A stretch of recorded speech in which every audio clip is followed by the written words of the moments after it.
ಸಾಮಾಜಿಕ ಜಾಲತಾಣಗಳು ಕೆಲವು ಸರಿ ಒಳ್ಳೆದಕ್ಕೂ ಯೂಸ್ ಆಗುತ್ತೆ, ಕೆಟ್ಟದಕ್ಕೂ ಕೂಡ ಬಳಕೆ ಆಗುತ್ತೆ ಅನ್ನೋದಕ್ಕೆ ಈ ಸುದ್ದಿ ಬೆಸ್ಟ್ ಎಕ್ಸಾಂಪಲ್.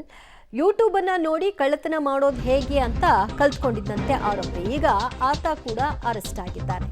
ಭದ್ರಾವತಿಯ ಪ್ರಭು, ಬೆಂಗಳೂರಿನ ನಿತಿನ್. ಇವ್ರ ವಯಸ್ಸು ನೋಡಿ 27-24 ವರ್ಷ. ಆದರೆ ಯೂಟ್ಯೂಬ್ ನೋಡಿ ಕಳ್ಳತನದ ಮಾರ್ಗವನ್ನ ಕಂಡುಕೊಂಡಿದ್ರು. ಸ್ವತಃ ವೆಹಿಕಲ್ ಬಿಟ್ಟು ಬಾಡಿಗೆ ವೆಹಿಕಲ್ ಅನ್ನ ಪಡೆದು ಕಳ್ಳತನವನ್ನ ಮಾಡ್ತಾ ಇದ್ರು. ತಮ್ಮ ಸ್ವಂತ ವೆಹಿಕಲ್ನೇ ಬಳಕೆ ಮಾಡ್ತಿರ್ಲಿಲ್ಲ, ಬಾಡಿಗೆ ವೆಹಿಕಲ್ ಗೊತ್ತಾಗಲ್ಲ ಅಂತ. 24 ಗಂಟೆಗೆ ಬಾಡಿಗೆ ಬೈಕ್ ಅನ್ನ ಪಡೆದು ಕಳ್ಳರು ಕೈಚಳಕವನ್ನ ತೋರ್ತಾ ಇದ್ರು. ಮಾರ್ಚ್ 14ರ ಕೋಣನಕುಂಟೆ ವ್ಯಾಪ್ತಿಯಲ್ಲಿ ಒಂದು ಕೃತ್ಯ ಆಗಿತ್ತು. ವೆಂಕಟೇಶ್ವರ ಲೇಔಟ್ ಬಳಿ ಮಹಿಳೆಯರ ಸರವನ್ನ ಎಗ್ಗರಿಸಿ ಆರೋಪಿಗಳು ಎಸ್ಕೇಪ್ ಆಗಿದ್ರು.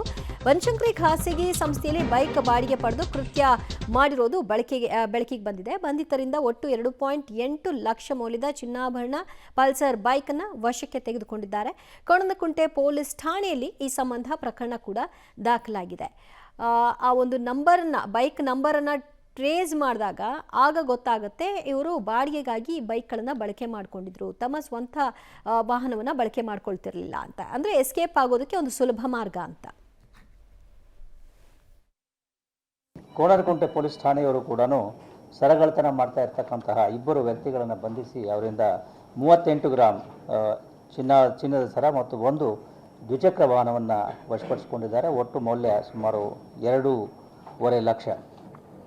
ಇದರಲ್ಲಿ ಫಿರ್ಯಾದಿ ಏನಿದ್ದಾರೆ ಅವರು ಬೇರೆ ಬೇರೆ ಅಪಾರ್ಟ್ಮೆಂಟ್ಗಳಲ್ಲಿ ಅಡುಗೆ ಕೆಲಸ ಮಾಡಿಕೊಂಡಿದ್ದು 14ನೇ ತಾರೀಕು ಮಾರ್ಚ್ರಂದು ಅವರು ಕೆಲಸಕ್ಕೆ ಹೋಗ್ತಾ ಇರ್ತಕ್ಕಂಥ ಸಂದರ್ಭದಲ್ಲಿ ದ್ವಿಚಕ್ರ ವಾಹನದಲ್ಲಿ ಬಂದ ಇಬ್ಬರು ಅಪರಿಚಿತ ವ್ಯಕ್ತಿಗಳು ಈ ರೀತಿ ಅವರಿಂದ ಸರಗಳ್ಳತನವನ್ನು ಅಂದರೆ ಸರವನ್ನು ಕಿತ್ಕೊಂಡು ಹೋಗಿರುತ್ತಾರೆ.